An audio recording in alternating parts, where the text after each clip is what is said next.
د ورور ما خپلې ښځې ته ووایي چې ته طلاقه یې په ما باندې بیا یو څو ورځې بعد وی کور ته لاړه بیا یو څو ورځې بعد پسې زه لاړم کور ته مور پلار کور ته چې رایولم واپس رجوع وکړمه د عدت په ورځو کې هلته بیا زما او د هغو کور والا په منځ کې خبرې رالې و هغه ماته مخامخ ناسته وایي ما ورته بیا ووایي چې ته طلاقه یې څو پیرې شو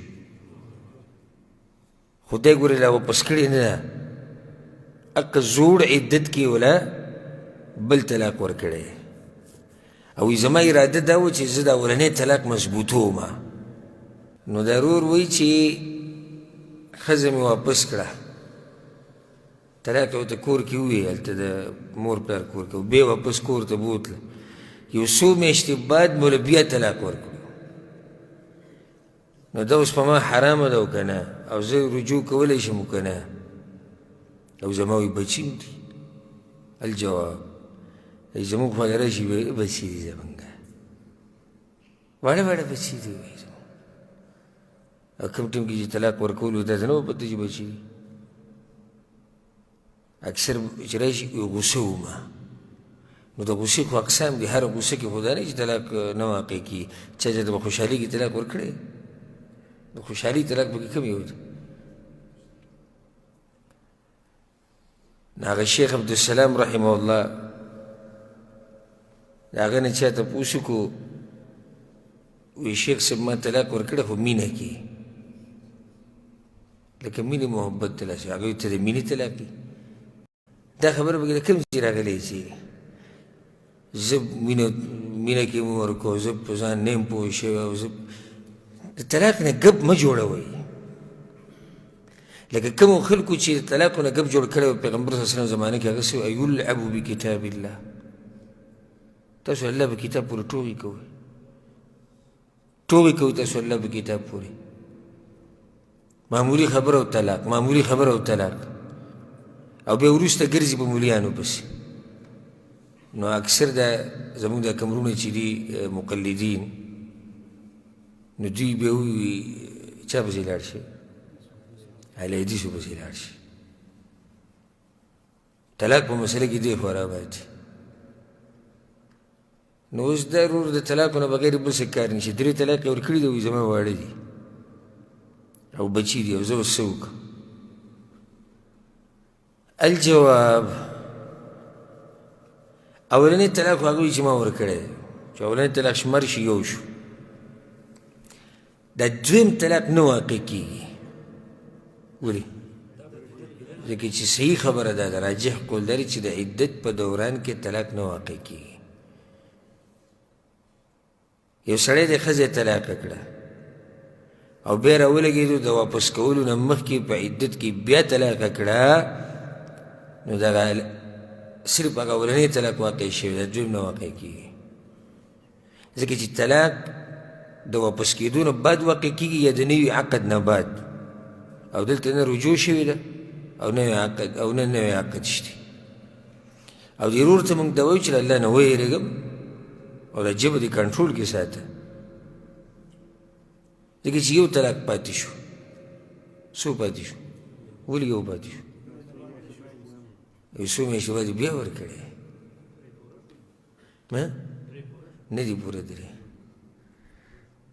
دوه شو وایي چې دوه شو ځکه چې هغه دویم چې کوم د عدت دوران کې دی هغه نه دی واقع شوی الله نه یره پکار د طلاقو د مسلې چې ګپ خو نه دی طلاق ورکړي او بیا ګرځي او په یو پسې ما پسې دومره راځي که نه چې تاسو ته څه ووایم او کوم یو چې راځي ویې لیونی کېږم ورب الکعبه چې کوم یو راځي اکثر ما ته دا وایي شیخ صاحب نور لیونی کېږم وایي ما ته څه حل وښایه اوس لیونی کېږي د طلاق څه ګپ دی بل دی بعضو خو ته داسې ګپ جوړ کړی دی لکه اوس د دی او د ملګري په منځ کې خبرې رالي وایي که بیا مې تا سره خبرې وکړې ښځه به راباندې طلاق کوي او که کار له درلم ښځه به راباندې طلاق ابل اوس یو راغی وایي ما که ملګري ته ووایي که کار له درلم بیا اوس وایي کار مې نشته هلته ځم په ځان وینې پوه شي. نو دا خبره چې الله د کتاب نه ټوکې خو مه جوړوي، دا خو دین دی، دا خو غټې مسلې دي. بېچاري یو راشي وایي زه نور لیونی کېږم. مخکې ورځو کې یو راغی وایي شیخ صاحب د ژوند او د مرګ مسله ده، فیصله ده، د ژوند او د مرګ. چې ګوره څه چل شوی. نو ما څه مسله ده؟ وایي بس پوه شوی یم. دا چې پوه شوی یم ټکې وایي ما طلاق دې ورکړي هسې. او بس نور وایي بس د دماغ مې ټک کوي شوي، اوس ټک کوي شوي. احتیاط پکار دی په دې مسلو کې. او چې کله دې طلاق ورکړو نو بیا به دروغ نه وي. چې طلاق دې ورکړو نو بیا به دروغ نه وي، بیا به صفا خبرې کوي. ګورې ځکه که یو عالم تعالی جواب درکړي او فتوا درکړي، نو عالم خو د هغه خبرو مطابق به جواب درکړي چې ته یې ورته وکړي یا بل فریق یې ورته وکړي. مسله پاتې شوه ستا او د چا په منځ کې؟ د الله په منځ کې. لکه اوس یو سړی زموږ خواله راشي او اکثر داسې شوي هم دي چې موږ د حج په دوران کې په مینا کې وګرځېدو موږ ته ځای میلاو نه شو مینا کې. نو آیا موږ د مینا نه بهر دغه شپه کولی شو که نه؟ نو موږ دغه جواب ورکوو چې او چې کله ځای راته میلاو نه شي او داسې حالات او یا مناسب ځای راته نه میلاویږي، نو بیا د مینا نه بهر هم شپه کولی شي. فاتقوا الله ما استطعتم. خو اوس که دا سړی دروغ وایي نو ګناهګار څوک دی؟ مفتي ګناهګار دی؟ نه، دا څوک چې فتوا غواړي دی ګناهګار دی. دا خو دی د الله په منځ کې چې دی څومره په مینا کې ګرځېدلی دی، په ځي پسې څومره نه یې ګرځېدلی. دغه شان دا سړی طلاق دا خبره چې کوي دا د الله په منځ کې دی. نو په دې کې بیا دروغ نه وي، بیا به صفا خبرې کوي. تاسو ته خو ما قصه کړې، زما خوا ته یو کس راغلی او ډاکټر و، د پښتنو ښځه پنجابۍ وه او هغه هم څه ډاکټره وه او طلاق یې ورکړي. بیا ما نور وي بس ژوند مې ولاړ دی وایي مخکې نه ځي. ما تاسو طلاق ورکړي؟ یاره وایي دوه درې دا کیسې کوله.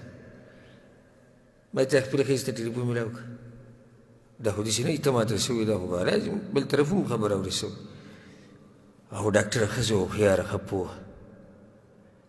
ما چې د ټلیفون میلاو کړو په سپیکر کړی یم، اولنی سوال هغې ما نه وکړو، وایي ته مولانا صاحب وایي تا لیدي سي که دیوبندی؟ ما زه خو لیدي سي. وایي ده ته ما ویلي چې دا لیدي سي خواله به نه ځي، دی اوس لاره پیدا کوي. وایي دی درغلی دی. ما خو غلطي یې نه شوې ده، اوس یې معاف کړو په دې. خو اوس ما په دې پوه کړه چې دا طلاق ده څو پیرې درکړي دي او هغې سره پوره ریکارډ پروت و، پوره ریکارډ ورسره پروت و چې ریکارډ یې پوره راویستو. 11 طلاق هغه ورکړي، 11 طلاق. نو بیا ما ته وایي چې ما 2 طلاق ورکړي دي، که ما ته یې 2 یادولی هغه 11 شو که نه. نو که یو سړی دروغ ووایي نو الله به مخکې بس شوی. دا ښځې تا ته یو مفتي ووایي چې دا ستا دپاره څه ده؟ حلال، او هغه حلاله نه وي. نو هغه خو ګناهګار نه دی، هغه چې څنګه خبره ورته تا جوړه کړې ده او ستا کور والا حق شان خبره کوي او ګواهان او درس. خو ګناهګار خو ته یې چې د داسې ښځې سره لا اوس هم نزدېکت کوي چې هغه ستا دپاره حرامه ده. نو د الله نه یره پکار ده په دې مسلو کې.